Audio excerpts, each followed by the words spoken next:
Assalamualaikum warahmatullahi wabarakatuh.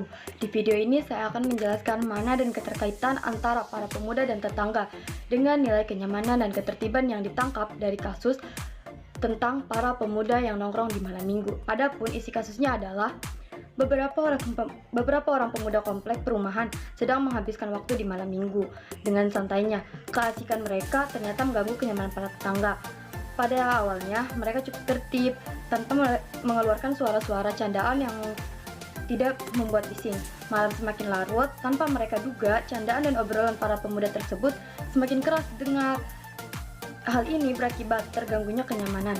Para tetangga yang merasa terganggu dengan aktivitas istirahatnya berusaha mengajak para pemuda itu untuk bisa saling menghargai kepentingan mereka.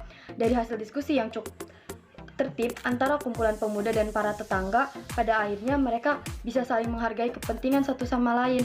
Kenyamanan, ketertiban, dan ketentraman dapat dirasakan kembali. Adapun mana yang ditangkap dan berkaitan dengan nilai kenyamanan dan ketertiban adalah kita sebagai sesama manusia harus saling menghargai. Karena ketika kita menghargai orang lain pun akan menghargai kita kembali. Dan kaitan dengan nilai kenyamanan dan ketertiban itu, otomatis kenyamanan dan ketertiban sesama akan muncul dan terjadi keharmonisan.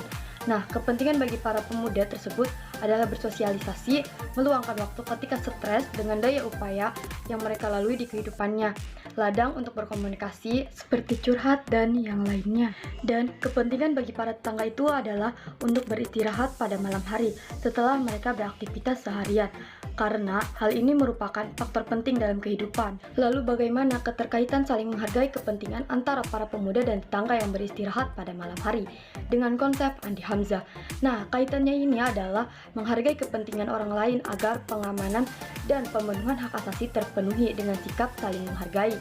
Maka dengan itu kita telah saling memenuhi kepentingan satu sama lain. Dan yang terakhir yaitu unsur-unsur perlindungan hukum. Unsur-unsur tersebut adalah adanya perlindungan pemerintah kepada warganya, jaminan kepastian hukum berkaitan dengan hak-hak warga negara. Sekian video saya, lebih kurangnya mohon maaf. Wassalamualaikum warahmatullahi wabarakatuh.